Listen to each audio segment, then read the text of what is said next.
로마서 1장 17절 말씀입니다. 복음에는 하나님의 의가 나타나서 믿음으로 믿음에 이르게 하나니 기록된 바 오직 의인은 믿음으로 말미암아 살리라 함과 같으니라. 아멘. 지금부터 500년 전입니다. 1517년 10월 31일 정오에 비텐베르그 성곽교회 문 앞에 95개조 반박문이라는 것이 붙었습니다. 그때를 종교개혁의 시작점으로 이제 다들 생각하고 이번 해를 종교개혁이 일어난 지 500주년이 되는 해로 저희가 기념하고 있습니다. 특별히 오늘 주간은 종교개혁 기념주간 500주년 기념주간으로 모든 개혁교회들이 지키게 됩니다. 500주년 우리가 종교개혁을 맞이하면서 어떻게 이 일들이 일어났는지 오늘 한번 살펴보기를 원합니다. 이 95개조 반박문은 당시 그 인쇄술의 발달이 있었는데요. 금방 인쇄가 되어서 순식간에 독일 전 지역으로 퍼지게 되고 유럽에도 아주 빨리 이 95개조 반박문이 퍼지게 됩니다. 항의문 내용은 주로 면죄부에 대한 항의입니다. 면죄부가 과연 신학적으로 옳은가? 면죄부가 과연 하나님 말씀에 따라서 옳은 일인가? 라는 것을 반박하며 주장하는 내용들이었습니다. 당시 교황 레오 10세가 베드로 대성당 건축을 지금 하는 도중이었습니다. 많은 돈이 필요했었고요. 그 돈을 충당하기 위해서 당시에 면죄부를 팔기 시작했습니다. 그 테첼이라는 그 사제를 여러 지역을 담당하는 면죄부 판매 담당자로 임명하게 되고 독일과 그 근처의 여러 지역에서 면죄부를 팔게 했는데요. 이 루터가 사역하고 있는 그 지역, 그 비텐베르크에도 그의 영향력이 미쳐서 그 테첼이라는 사람이 와서 면죄부를 팔기 시작합니다. 그에 반박해서 루터는 도무지 이런 일이 있어서는 안 된다라는 생각을 가지고 이 반박문을 게시하게 됩니다. 이 면죄부라는 것이 무엇이냐면요. 여러분이 들어봤지만 개신교인들, 그러니까 우리 프로테스탄트죠. 우리 개혁교인들에게 있어서 상식인데요. 한번 들어보시기 바랍니다. 어떻게 해서 이 종교개혁이 일어나게 되었는지. 이 면죄부라는 것은 벌을 면하게 해주는 그 어떤 증서인데요. 우리 개혁교회에도 권징이라는 제도가 있습니다. 그래서 성도나 목사가 죄를 범하면 당회와 노회에서 재판이 열리고 거기에서 해당하는 죄가 있으면 시벌하게 됩니다. 그러니까 벌을 내리게 되는 것이죠. 어떨 때는 그 성찬을 몇 달 동안 참석을 못하게도 하고요. 어떨 때는 직분이 있으면 직을 면직하기도 합니다. 어떨 때는 뭐 출교하기도 하고요. 굉장히 심한 벌이 있을 때는. 그런 벌이 있을 때 이 벌을 면하게 되려면 어떤 한 기간이 지나야 되죠. 어떤 기간 동안 벌을 받아야 됩니다. 그래서 어떤 한 기간이 지나고 그 기간이 지나는 동안 그 죄를 지은 사람이 그 회개에 대한 증표가 있을 때 교회는, 그러니까 노회와 당회는 그 사람의 벌을 면하여 줍니다. 그래서 해벌하게 되죠. 이런 절차가 권징 제도 아래 있습니다. 당시 가톨릭 교회는 이보다 훨씬 더 엄격한 제도들이 있었습니다.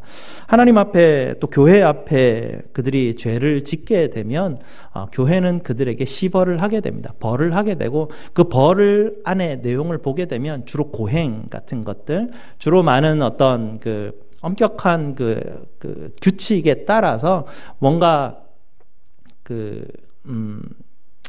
벌 아래 있어야 되는, 그러니까 그 덕행을 행하거나 어떤 그 고행을 한다거나 이런 일들이 부여가 됐습니다. 그래서 뭐 꽤 오랜 시간 동안 그것을 해내어야 되었고요. 그런 그 벌 아래 있는 사람에게 교황은 그 벌을 면할 수 있는 권한이 있다고 그들이 믿었습니다.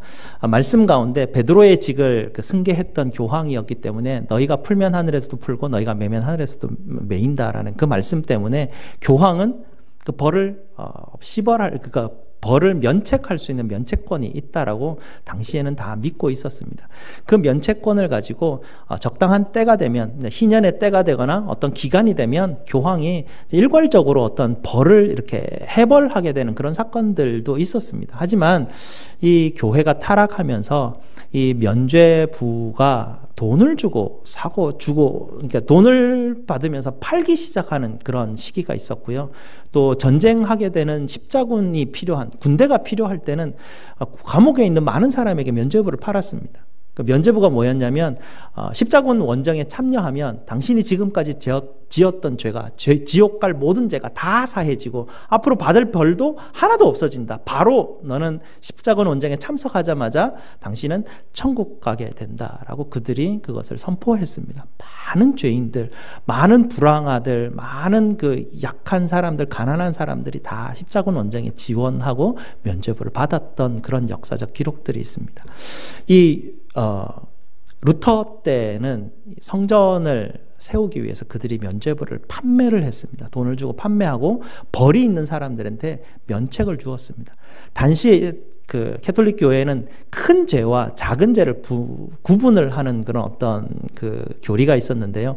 큰 죄를 범하는 사람들은 하나님이 그들에게 부여하신 은혜의 그 어떤 의가 잃어버릴 수 있다라고 그들이 가르쳤습니다. 그래서 그걸 잃어버리면 바로 지옥에 가게 된다는 그들이 알았습니다. 그래서 죽어서 지옥에 간다는 두려움 때문에 이 교황이 발부하는 이 면죄부를 꼭 가지기를 원했던, 그래서 면죄부 굉장히 중요한 어떤 그 당시 성도들에게는 위안과 위로를 주는 어떤 그런 제도였었는데, 이것이 교회가 타락하면서 정말 교리에 맞지 않는 일들, 그러면서 이 테첼이라는 사제가 파송되었을 때는 이 사람이 정말 말도 안 되는 설교를 가지고 사람들에게 면죄부를 팔기 시작하는 것은 어떻게까지 적용을 했냐면요, 당신이 지금 당신의 부모님과 당신의 죽었던 그 친족들을 위해서 여기서 지금 면죄부를 사게 되면 연옥에서 그들이 지금 고행하고 정결의 시기를 기다리는 그 모든 시간이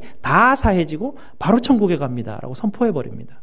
사람들이, 자기 부모님들, 자기 친지와 자기 가족들이 천국 가기를 원하는 사람들이 수없이 그 면죄부를 사기 시작하는 엄청난 일들이 벌어졌는데, 이 사람이 지금 루터가 사역하는 이 곳에 와서 그 일들을 행할 때 루터가 그것을 반대하면서 시작되면서 불같이 독일 전 지역에서 반대하는 세력들이 일어나게 되고, 결국 이 일로 인해서 루터는 그 캐톨릭에서 이제 그 박탈되죠. 사제직이 박탈되고 파면당하는 그런 경험들을 하게 됩니다. 그러면서 많은 종교 개혁가들이 일어나게 되고요. 당시 캐톨릭 교회에서 나와서 새로운 개혁 교회들이 일어나는 시기가 1500년대 16세기 그때부터 해서 500년간 지금 지속되고 있습니다. 그렇게 오늘 말씀을 보게 되면 이 루터가 왜 그때 그토록 그것을 반대했는가라는 고백들이 있습니다. 루터는 당시에 어떤 여행을 하면서 친구가 천둥번개를 맞아서 굉장히 해를 당하는 경험을 하게 되는데요. 그것 때문에 놀래가지고 하나님의 살아계신과 지옥에 대한 두려움 때문에 그가 사제의 길을 가기로 결정을 하게 됩니다. 그 당시 가장 엄격한 그 수행을 하게 되었다는 그 아우구스티노 그 수도회에 가입을 하게 되고요. 거기 수도사로서 상당히 그 근면하고 성실하게 그가 훈련을 받게 됩니다. 근데 아무리 고행을 하고 아무리 고해성사를 해도 그 마음 가운데 죄가 없어지지 않는 거예요. 그가 그 죄에서 자유롭지 않고 계속 그 죄책감 가운데 눌려져 있으니까 날마다 고해성사를 하는데, 어떤 날은 막 6시간 동안이나 고해성사를 하는데도 끝나고 난 다음에 자기 마음 가운데 죄에 대한 시원함이 없었다라는 고백들을 하게 됩니다.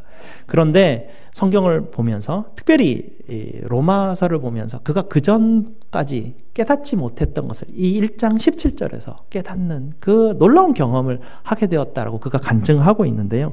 당시에 그가 이 말씀을 깨닫기 전에 복음에는 하나님의 의가 나타났다라는 이 말이 얼마나 두려웠는지 모른답니다.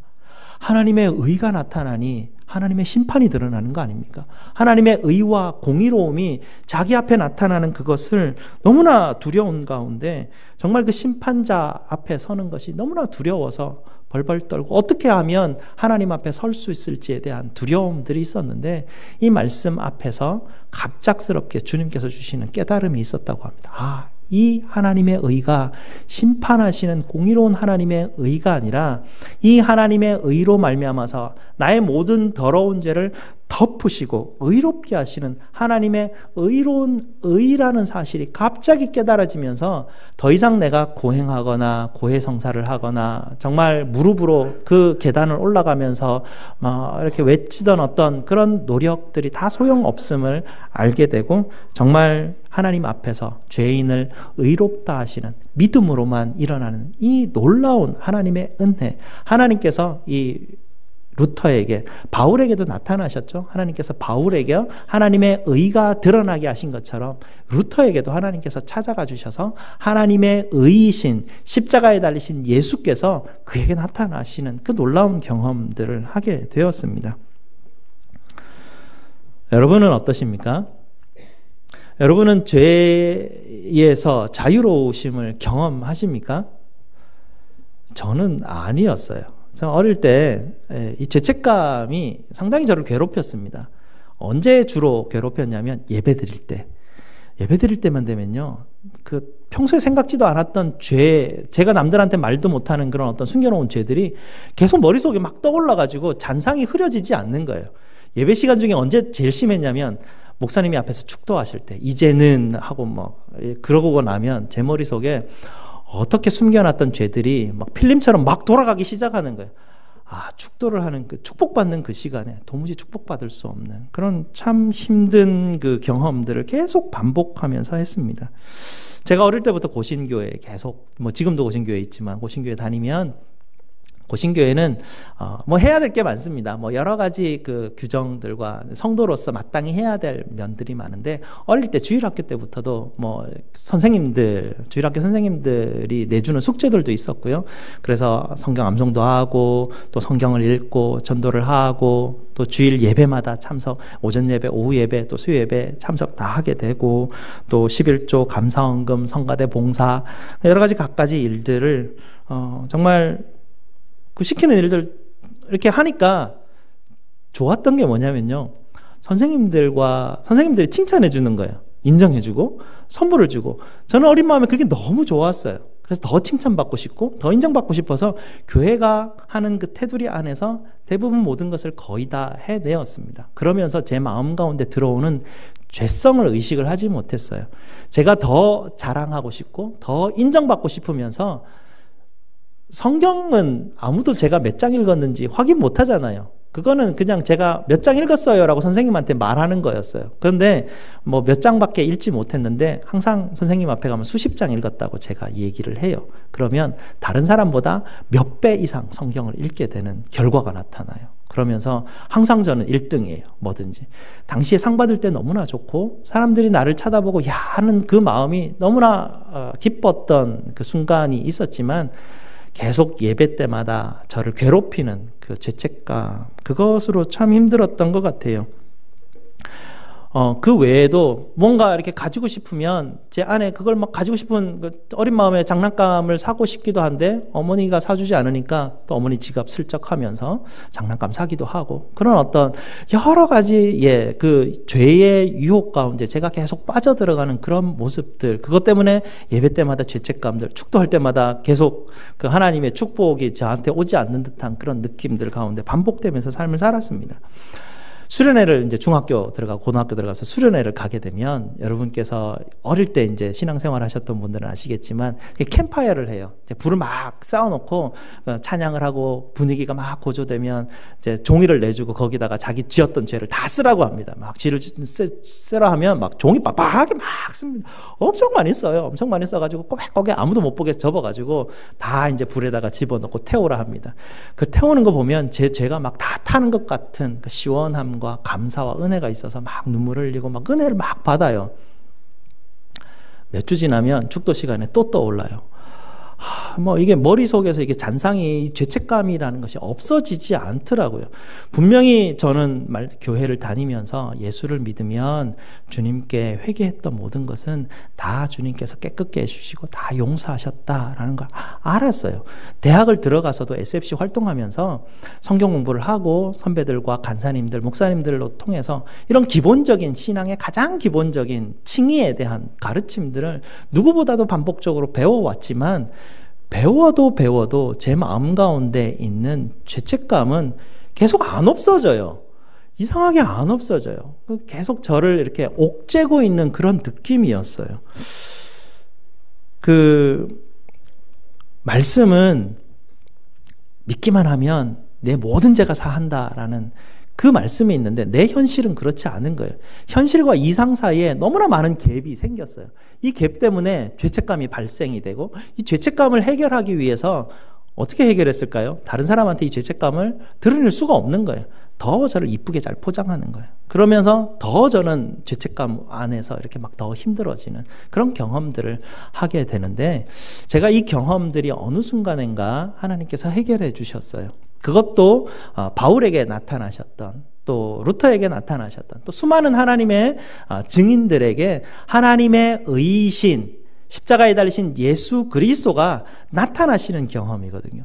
그 나타나시는 경험이 제가 저희 교회에 처음 와서 설교할 때 제가 간증드렸던 그 내용 그대로죠. 제가 한번 신학교 미국 와가지고 신학을 하면서 어려웠던 시절이었죠. 영어가 제대로 됩니까? 재정적으로 충분합니까? 참으로 인생에 있어서 가장 겸손했던 시기였던 것 같아요. 가장 제 마음 가운데 공허하고 참 부족하고 능력도 없고 사람들 앞에 너무나 이렇게 부끄러운 그런 시기였는데 그 시기 가운데 제가 이렇게 전공했던 것은 영성 상담이라고 해가지고 미국 사람과 한 4학기 정도 플래티컴 그러니까 실습을 해야 됐습니다. 실습하기 전에 제 자신을 돌아보니까 자신이 없는 거예요. 미국 와가지고 몇 년 하면 영어 실력이 좀 늘어서 충분히 할 수 있겠다라고 자신감을 가지고 왔었는데 미국 사람과 이것을 상담한다라는 게 참으로 어렵더라고요. 그래서 교수님 찾아가서 교수님 제가 언어가 이렇게 약하고 아무리 도무지 이것은 제가 할 수 있는 일이 아닌 것 같아요. 포기하겠습니다. 라고 그렇게 교수님한테 얘기하니까 교수님이 정말 생각지도 않았던 이야기를 합니다. 우리가 지금 하는 것은 영성상담입니다. 영성상담이 제일 중요한 것은 우리 마음속에 있는 생각과 내 지식에 의지하는 것이 아니라 성령 하나님이 그 상담하는 사람과 함께 하고 계심에 대한 전적 신뢰가 가장 중요한 핵심입니다. 당신은 말을 못하기 때문에 정말 성령 하나님을 더 의지할 것입니다. 그래서 당신의 언어 때문에 이게 어떤 효력이 발생하는 것이 아니기 때문에 걱정하지 말고 함께 갑시다. 교수님이 그렇게 격려하시는 거예요. 격려였거든요. 참 안 되는 애를 이렇게 끌고 가시려고 하는 그런 언어가 약한 그래서 계속해서 저 옆에 따로 한 사람을 또 붙여줬어요. 영어를 계속 가르칠 수 있는 상담 시에 일어나는 언어들을 계속 훈련하고 반복해서 제가 할 수 있도록 교수님이 계속 옆에서 붙여주시는데 한국에 있었던 경험과 비교해보면 참 다른 경험이었어요.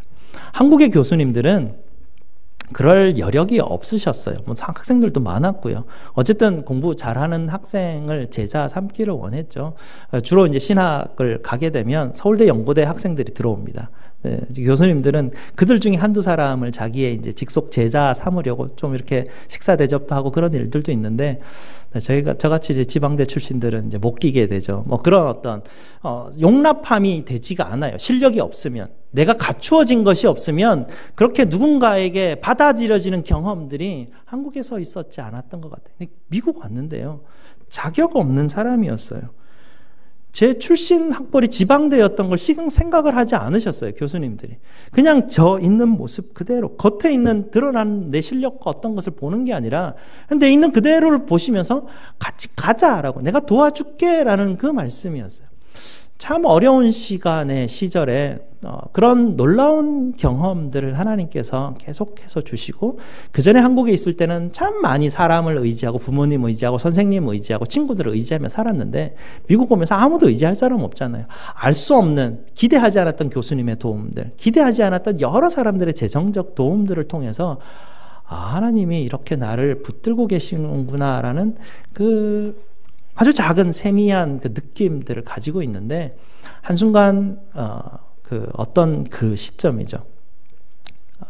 도서관에서 공부하려고 할 때 기도하고 있는 순간이었습니다. 그 순간 가운데 갑자기 하나님의 의이신 십자가에 달리신 예수 그리스도께서 나타나시는 경험을 하게 됩니다.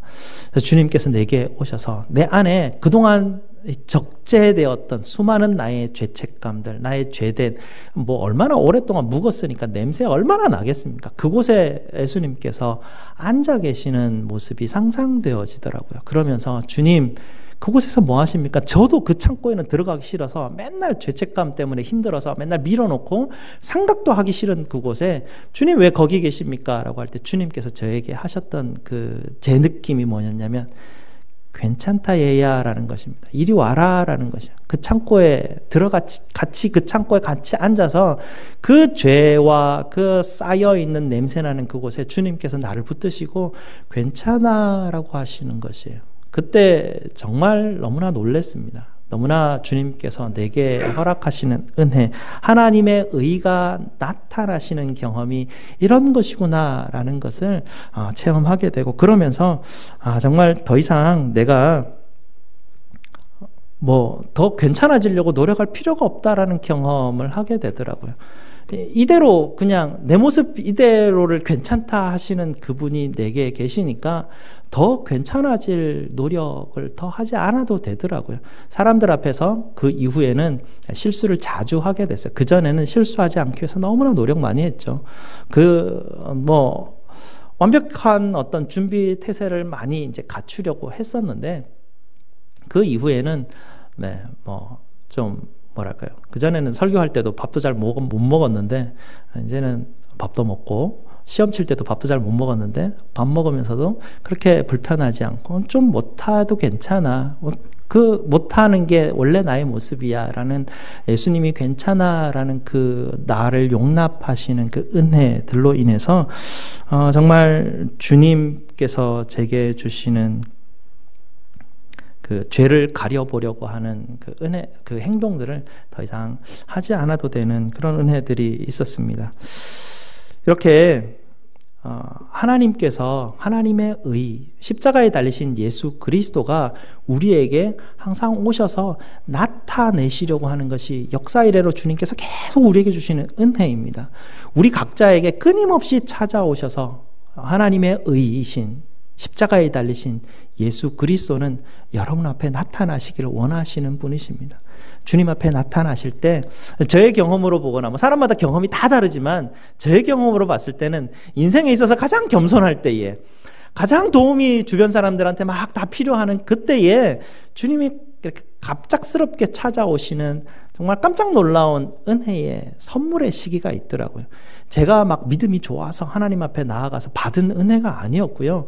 참 갈급하던 그때에 하나님의 의이신 예수 그리스도께서 내게 찾아오셔서 나타나시는 그것을 통해서 내게 믿음을 일으키시는 거예요. 그래서 믿음에서부터 믿음으로 나아가게 하시는 그 놀라운 은혜들이 하나님의 의가 내게 나타나신, 하나님의 의가 내게 나타나시면 이 구약에 있어서 공의로우신 그 하나님의 의가 우리에게 나타나면 어떻게 됩니까? 죽죠. 견딜 수가 없어요. 하나님의 의가 내게 나타나셨는데 믿음으로 말미암아 믿음에 이르는 그 은혜가 있다라는 건 하나님이 나로 덮으셨기 때문에 그래요. 십자가의 은혜로 말미암아서 내 죄 모든 것을 이렇게 덮으시고 주님께서 내게 괜찮아 라고 말씀해 주셨기 때문에 내게 있는 그 은혜로 인해서 그저 하나님의 앞에 나아가는 것입니다. 지난주에도 제가 예수님이 가르치신 우리 기도를 배웠지 않습니까? 아버지라고 부르면 굉장히 놀라운 기도라고 말씀드렸는데요. 저는 이렇게 아버지라고 부를 때 제 머릿속에 일어나는 일은 이렇습니다. 아버지라고 부르면 제가 있는 이 장소가 공간 이동 장치가 돼가지고요. 공간이 이동됩니다. 그리고 하나님의 보좌 앞으로 이동하게 되어서 아버지의 거룩하신 이름이 빛나는 그곳, 영광스러운 그 보좌 앞, 하나님의 나라가 임재하는 그곳으로 제가 순간 이동돼서 그 앞에 가게 됩니다. 그리고 그 앞에서 기도하게 돼요. 그래서 기도할 때 저는 하나님의 보좌 앞에서 기도한다라는 의식, 그 아버지에 대한 부름이 너무나 좋은 거예요. 하나님의 의가 저에게 나타나면서 저는 아버지라 부르면서 하나님께서 내게 긍휼을 베푸셔서 값없이 베푸신 의롭다 하시는 이 은혜로 말미암아서 하나님 앞에 갈 수 있게 됩니다. 하나님 앞에 가면서 예수님이 내게 주시는 괜찮아 라는 그 음성이 내 마음 가운데 계속 믿음으로 자라가면서 제게 오는 은혜가 무엇이냐면 죄책감이 불편하지 않은 거예요. 더 이상 죄책감이 불편하지가 않아요. 그냥 이게 원래 나인데, 원래 나인 이 모습을 주님께서 용납해 주셨는데, 그리고 그 뒤로는 내가 어떤 상황에 있든지, 어떤 죄 가운데 있든지, 어떤 극악한 가운데 있든지 간에 일어나는 모든 일 가운데 하나님이, 예수님이 내 앞에, 내 옆에 함께 계셔서 계속 괜찮아 라고 나를 붙들어 주시는 그 은혜가 계속 저를 붙들고 있었기 때문에 내 안에 일어나는 죄책감이 더 이상 불편하지 않고, 오히려 주님이 나와 함께 하시는 그 은혜 때문에 내 안에 너무나 큰 그 죄가 그대로 다 제 눈에 보여지는 그 경험들을 계속 끊임없이 할 수 있게 되었습니다. 내 죄가 불편하면 그곳에 더 이상 가지 않고 죄를 쳐다보지 않고 계속 나는 나의 좋은 점만 쳐다보고 더 좋은 곳을 향해서 나아가려고 노력했을 텐데 그러지 않게 되었어요.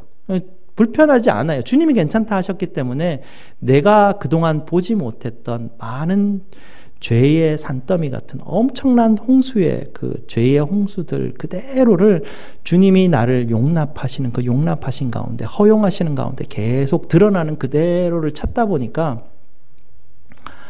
하나님의 빛 앞에서 기도할 때면 저의 죄됨이 그대로 드러나게 되죠. 불편함은 없어요. 저의 모습이니까요. 그리고 저의 이 모습을 주님께서 그대로 용납해 주셨으니까요. 괜찮아 하셨기 때문에 저는 불편하진 않지. 이제는 더 이상 이렇게 막 두렵진 않아요. 죄가 제 앞에 더 막 산더미 같이 쌓이는 게 두렵지는 않고, 오히려 죄가 산더미 같이 쌓이면, 그게 발견되면 발견될수록 우리 주님께서 정말 덮으셨구나. 우리 주님께서 정말 엄청난 사랑으로 나를 덮으셨구나 라는 것만 알 뿐이에요. 죄가 더 많아지면 더 많아질수록 주님은 왜 굳이 십자가에 돌아가셨을까? 저렇게 죽지 않으셔도 주님 그냥 오셔가지고 내 죄를 사하노라 이러면 다 끝날 일인데 뭐 굳이 오셔가지고 저렇게 십자가에 돌아가셔야만 했는가라는 질문 앞에 죄가 막 많아지니까 네, 예수님이 죽으셨구나 나 때문에 라는 의식들이 점점 더 뚜렷해지게 됩니다. 그러면서 하나님이 나와 함께 하시면서 내게 주시는 그 사랑이 막 이렇게 막 커져요. 그러면서 나타나는 현상이 뭐냐면, 이게 이제 주님 음성이 막 불편해요.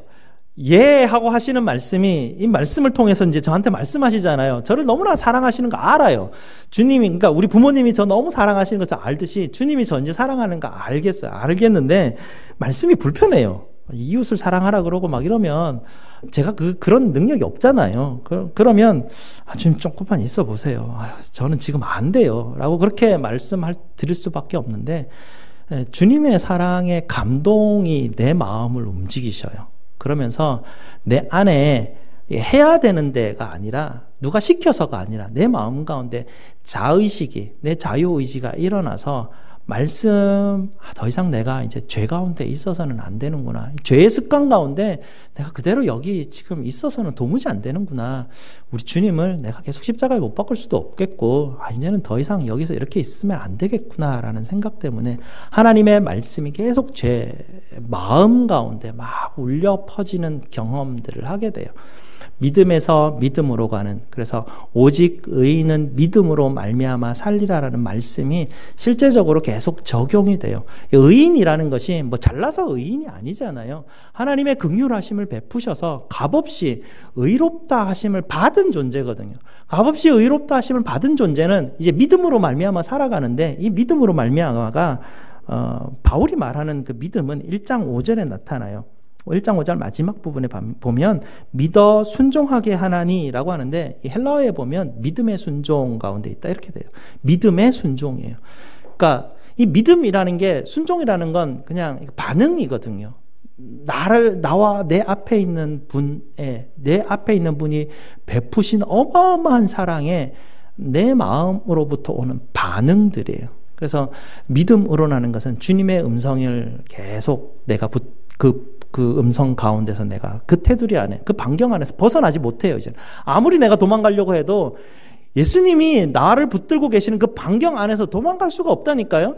주님이 나의 모든 환경을 사용하셔서 스피커의 볼륨을 최대한 높이셔가지고 나를 찾아오셔서 얘야 부르시고, 어떨 때는 얘야 부르시고 제 이름 부를 때도 있고, 어떨 때는 괜찮아 괜찮아 라고 막 소리 지르는 그 반경 안에서 도무지 빠져나갈 수가 없다니까요. 주님의 음성이 나를 사로잡고 있으셔요. 그 가운데서, 그 마음 말씀 가운데서 내가 조금씩 이제 여기서 더 머물면 안 되는구나 라는 그 은혜 가운데 하나님이 성령 하나님이 나를 이렇게 인도해 가셔요. 그래서 여러분이 막 굳이 능력도 안 되는데 막 열심히 하실 필요 없어요. 그냥 주님이 처음 보여주시는 죄 가운데 머무시는 게 가장 첫 번째예요. 그래야만 내 죄를 볼 수 있고, 그래야만 나의 비참함을 알게 돼요. 그래야만 회개해야 된다는 게 뭔지 알게 되고요. 그 비참함을 알아야 예수님이 나를 덮으셨던 사랑의 크기가 얼마나 큰지를 알게 돼요. 그 사랑을 알아야 그때부터 내 마음 가운데 일어나는 열매들을 향한 성령의 방향성을 내가 가지게 돼요. 그전에는 내가 거룩한 열매를 맺어야 하나님 앞에 갈까, 이런 생각들을 하게 되는데, 그런 생각들에서 이제 벗어나게 됩니다. 잘하려고 하는 것, 옳게 하려고 하는 것, 내 기준에서 뭔가 하려고 하는 것은 우리를 위선적으로, 이중적으로 만들게 하게 돼요. 왜냐하면 율법은 의로워요. 주님이 주신 말씀이기 때문에 굉장히 의로운 도구예요. 이 의로운 도구를 가지고 우리가 사용하면서 나로 하여금 다른 사람에게 자랑하게 만들고, 나로 하여금 더 의롭게 만들려고 하는 욕망 때문에 이 율법이 잘못 사용될 뿐이에요. 내게 유익한 대로 율법을 적용하려고 하거든요. 우리의 죄성들은 말이죠. 그래서 우리는 어떠냐면, 율법을 가지고 내게 적용하지 않고 율법을 가지고 적당하게 내게 적용해요. 그래서 나는 율법을 잘 지키는 사람으로만 착각하고 살고요. 다른 사람에게 다 적용을 해요. 율법을 가지고 저 사람 이것도 잘못됐고 이것도 잘못됐고 이것도 안 하고 왜 그거밖에 안 할까, 이런 생각들이 이제 나타나게 되죠. 왜냐하면 우리가 보는데 약하기 때문에 그래요. 우리 눈에 보이는 것을 보거든요. 다른 사람의 죄들은 자꾸 보이게 되고 다른 사람의 잘못된 건 계속 보이게 되는데, 내 안에 있는 것들은 안 보여요. 잘 안 보여요. 이게 길을 쓰고 보지 않으면 잘 보이지가 않아요. 그래서 우리는 내가 믿음 생활한다라고 하지만, 하나님께서 내게 주시는 그 음성들로 인해서 보이지 않는 내 안에 있는 비참함과 죄성들을 보지 않는다면, 보이는 옆에 있는 사람 죄성을 보고 지적하는 것으로는 아무것도 할 수가 없어요. 얼마 전에 북가주에서 엄청난 큰 산불이 일어났죠. 그때 엄청난 그 산불의 크기가 어느 정도였냐면 3초 만에 축구장 하나를 태울 만한 어마어마한 불길이었어요. 근데 그 불길과 성당 안에서 타오르는 조그만한 촛불의 불길과 차이점이 있습니까? 본성상 하나도 차이점이 없어요. 성당 안에 타오르는 촛불도요, 그 산 위에 올라가서 불을 붙이면 어마어마하게 3초 만에 그 축구장 하나를 태울 만한 엄청난 불길로 타오르는 불길이에요. 내 안에 있는 죄가 내가 보기에 아무리 작고, 내 옆에 있는 사람이 아무리 정말 와, 저 사람 악인이다, 어떻게 저런 사람과 내가 함께 있을까라고 생각할 수 있지만 똑같은 거라는 거예요. 내 안에 있는 거나 저 사람에 있는 거나 어쩌면 말이에요, 내 옆에 있는 사람이 내게 보이는 그것보다 내 안에 있는 게 비교할 수 없을 정도로 더 더럽고요, 더 추악하고요, 더 엄청난 것일 수 있어요. 주님이 내게 보여주시는 것들인데요. 그렇게 엄청난 그 은혜 가운데 우리가 있어요. 그래서 주님이 나타나셔요. 하나님의 의가, 예수 그리스도의 십자가, 하나님의 의이신 예수 그리스도의 십자가는 끊임없이 내게 나타나시려고 해요. 끊임없이 나에게 오셔서 문을 두드리고 계셔요. 근데 내가 자각하지 못하는데요. 아까도 말씀드렸듯이 우리가 굉장히 힘들 때 그 소리가 조금씩 들려와요. 하나님은 모든 환경을 사용하셔서 우리 하나님의 소리를 듣게 하시려고 하거든요. 그래서 여러분 늘 기다려 보십시오. 하나님이 두드리시는 게 인생 어느 가운데 분명하게 찾아오셔요. 분명하게 하나님의 의가 나타나셔요. 그 나타나심 가운데 있을 때 중요한 것은 기다리는데요. 기다림은 이미 무엇이냐면 그냥 정기적으로 예배 참석하는 거예요. 여러분이 정기적으로 기도 자리 가운데 서는 거예요. 그러면서 계속 그때가 언제인지는 모르지만 갑자기 찾아오거든요. 그 갑자기 찾아오는 그때 가운데 하나님을 만나려고 우리가 기다리고 준비하는 것 가운데 있습니다. 집이 좀 머신 분들은 집 어디 장소에서 정기적으로 주님을 함께 만나는, 기다리는 그 시간들이 필요해요. 그냥 한 5분 정도 정해놓고 성경 읽으면서 잠시 묵상하고 기도하면서 하나님과 함께하는 기다리는 시간 여러분 꼭 마련하시고요. 교회가 가까우신 분들은 또 일터를 지나가시는 분들은 꼭 교회에 들리셔서 그냥 이 자리에서 예배하는 장소에서 여러분이 기도하시기 바래요. 기도하시고 기다리시고 아버지 하고 부르셔요. 부르시는 가운데 하나님의 의가 나타나심들을 여러분들이 경험하게 됩니다. 반응하십시오. 여러분 주님께서 여러분 찾아오셔서 야 괜찮다라고 하시는 그 놀라운 은혜 가운데 머무시기를 주님의 이름으로 축복드립니다. 기도하시겠습니다. 아버지 하나님